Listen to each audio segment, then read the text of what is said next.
Today saw Cardano's biggest competitor proving once again that its move fast and break things strategy sometimes leaves you living in a broken home, while over here on Cardano, we might be about to build out a whole virtual world.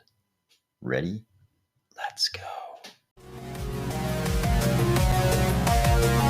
You've probably noticed that I don't really talk a lot about art NFTs, and people in the comments are pretty frequently asking me to, and I still don't do it. That's not because I hate art. It's because I love functionality, and I've been waiting for Cardano NFTs that would actually do something beyond just aesthetics. Today I can say I think we're almost there. Ethereum is the big player on the smart contract block, and it is always good to know what they have going on, especially when things are breaking over there. And today we saw this. A consensus bug hit Ethereum mainnet today, exploiting the consensus bug that was fixed in Geth 1.10.8. Fortunately, most miners were already updated, and the correct chain is also the longest public service announcement update to the newest version. So this makes it sound like no big deal. Most miners were already updated. But if you look further down in the thread, and this is a Geth developer here, Geth coder. If you look down further in the thread, he says, to follow up, the public announcement was successful in that it got most miners to upgrade, but it was a really close shave. At one point in the day, Ethereum core dev team Biko reported 3 pools seem to have been mining on the wrong Geth version: Flexpool.io, BTC.com official, and Binance. We are getting in touch with the 2 latter ones. Apparently, Flexpool was the one who initially reported the issue, but they were somehow still mining on the wrong Geth version where this exploit was workable. Based on the comments in one of these threads, it looks like this was actually an exploit and not just some bug that kind of popped up and was fixed. It says, was it a spontaneous statistically meant to happen bug or the result of a nuisance attempt? The response here was, pretty sure it wasn't spontaneous. The exploit was done from a fresh tornado funded address. You can see from the reporting earlier in the day that this was actually pretty urgent. Cointelegraph ran this article earlier in the day. Bug in Ethereum client leads to split. EVM compatible chains at risk. Stay away from doing transactions for a while till confirmed, unless you are sure you are submitting to latest Geth. A major consensus bug has affected more than half the Ethereum network's nodes, causing those running older versions of Geth to split from the main network. The actual Geth Twitter account even posted, a chain split has occurred on the Ethereum mainnet. The issue was resolved in the latest version release. Please update your nodes if you haven't already. That was the situation they were facing earlier this morning. They were facing a full-on chain split where all of the nodes that were still on a previous version of Geth were chasing this bad chain. This is pretty serious. They straight up say in this article, more than half the Ethereum network's nodes were affected by this. Can you imagine if one morning we woke up and more than half of the stake pools, more than half of the 2,900 stake pools in Ouroboros were trying to validate blocks on the wrong chain? That would be a huge failure. If we look at the Go Ethereum or Geth Twitter account, you can see that just 3 days ago, they made this post, heads up, hey, 1.10.8 is out. Everybody needs to update. All users, please go ahead and update. People had just 3 days in between when this update was out and when this exploit happened. It's not really surprising to me that a majority of the network wasn't able to upgrade in time.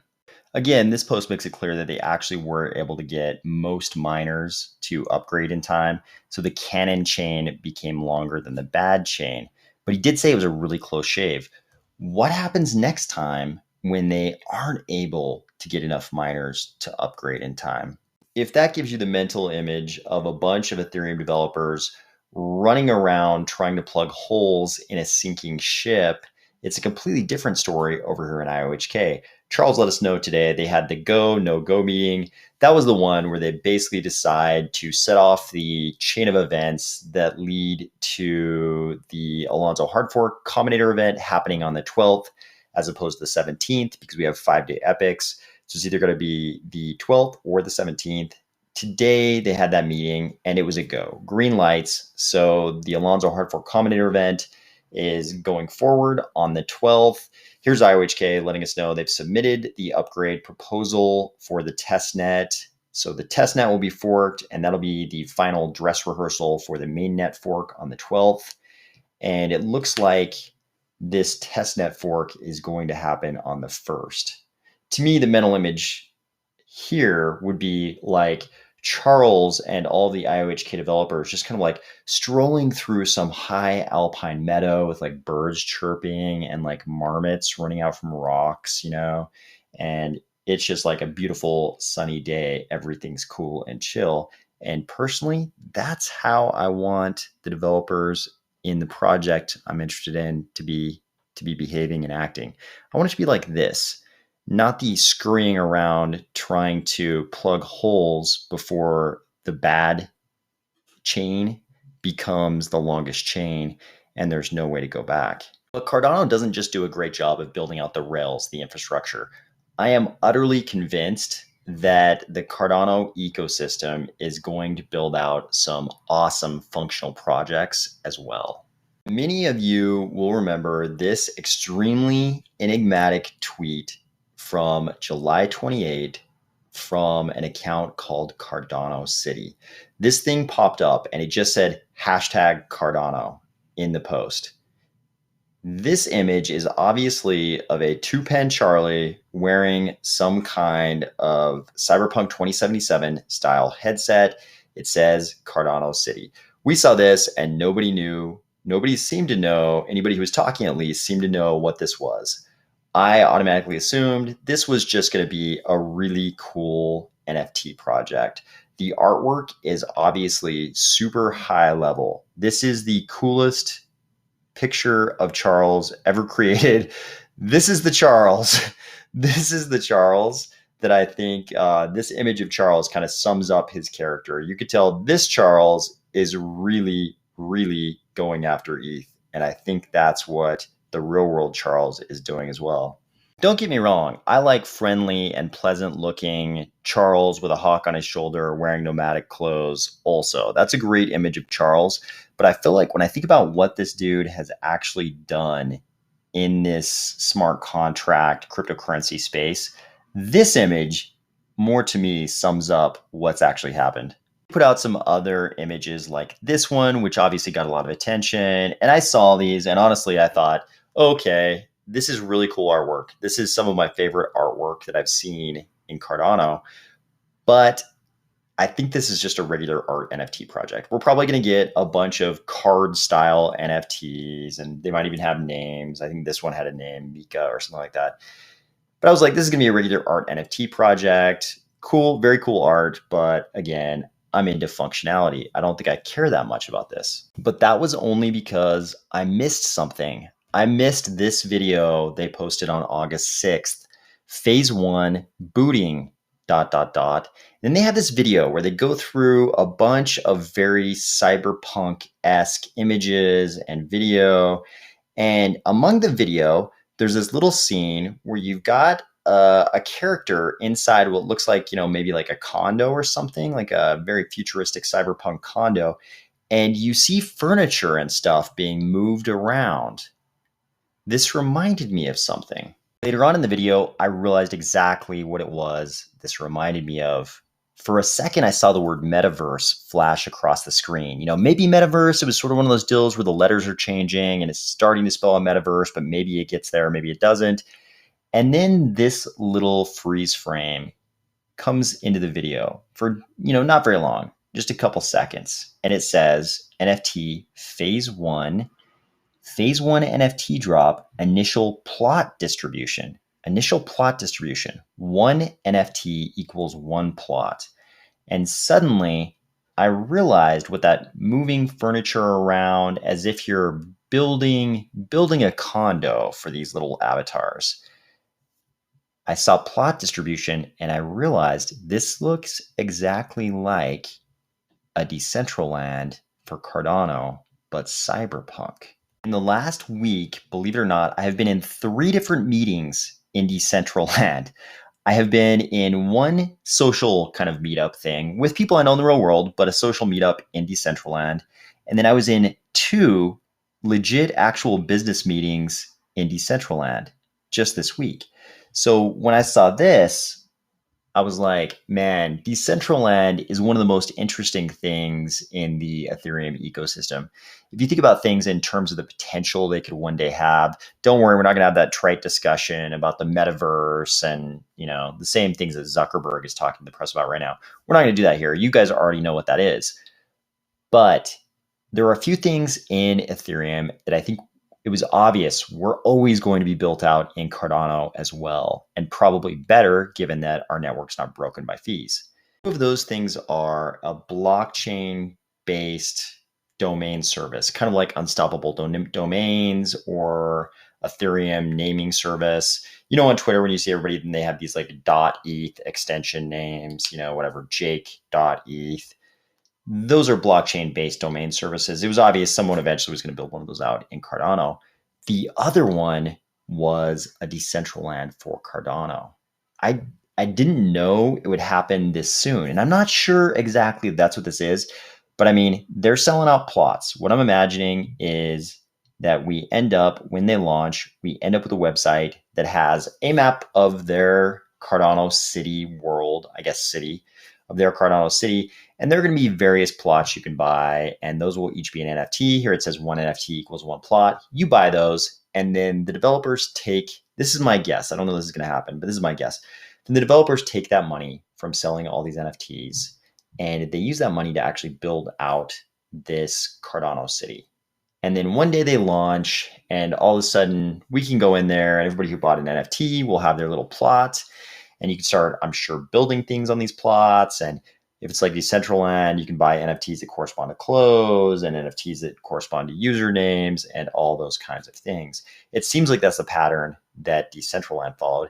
They sold off all of their plots, and they had this currency mana, and some significant amount of time later, they finally launched Decentraland.